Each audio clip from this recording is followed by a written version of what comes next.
پاکستان میں جب بھی کوئی عورت معمولات سے ہٹ کر جینے کی کوشش کرتی ہے، چاہے وہ لباس کا انتخاب ہو یا اظہار کا انداز ہو یا پھر اپنی شناخت کو خود تراشنے کا عمل ہو، اسے نہ صرف تان و تشنیع کا سامنا ہوتا ہے بلکہ اکثر اس کی قیمت جان سے بھی ادا کرنی پڑتی ہے۔ قندیل بلوچ کا قتل ہو یا پھر حالیہ ثنا یوسف کی اندناک موت ہو، یہ واقعات صرف ایک فرد کی ہلاکت نہیں بلکہ ریاستی اور سماجی نظام کی وہ سفاک حقیقت ہے جنہیں ہم نظر انداز کرتے چلے آ رہے ہیں۔ یہاں پہ آپ کو قندیل بلوچ یاد کرواؤں جو کہ سوشل میڈیا پر اپنی جرات مندانہ ویڈیوز کی وجہ سے مشہور تھی، جو کہ 2016 میں اپنے سگے بھائی کے ہاتھوں قتل ہوئی۔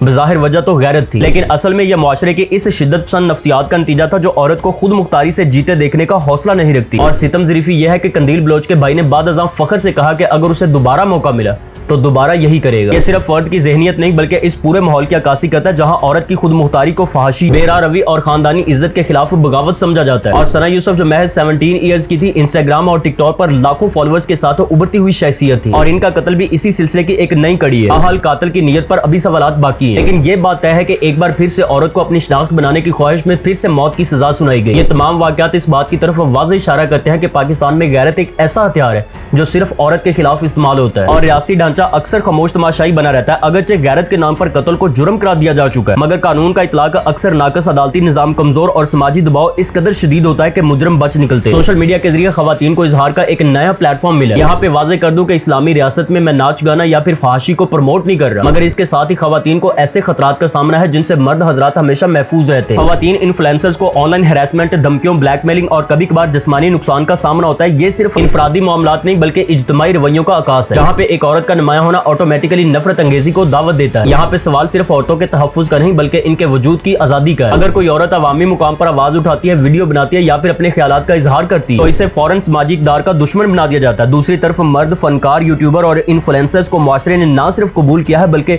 ان کی حوصلہ افزائی بھی کی ہے۔ اس تضاد کو سمجھنا اور ختم کرنا معاشرے کی ترقی کے لیے ناگزیر ہے۔ پاکستان میں خواتین کے خلاف تشدد تیزاب یا جسمانی تشدد پر منحصر نہیں ہے بلکہ نفسیاتی، قانونی اور آن لائن تشدد کی بھی کئی پرتیں ہیں، اور اس کا سدباب صرف قانون سازی سے ہی پاسبل نہیں ہے بلکہ میڈیا، نصاب اور مذہبی خطابات اور گھر کے ماحول میں عورت کو برابری کا مقام دینے سے ہی ممکن ہے۔ اور ہاں، جب تک عورت کی خود مختاری کو جرم سمجھا جاتا رہے گا، اس ملک کی نصف آبادی کو مکمل انسان سمجھنا پاسبل ہی نہیں۔ یہاں پہ سوال یہ نہیں کہ قندیل یا ثنا یوسف کون تھی، انہوں نے کیا پہنا، کیا کہا، سوال یہ ہے کہ کیا ان کے جینے کا حق تھا؟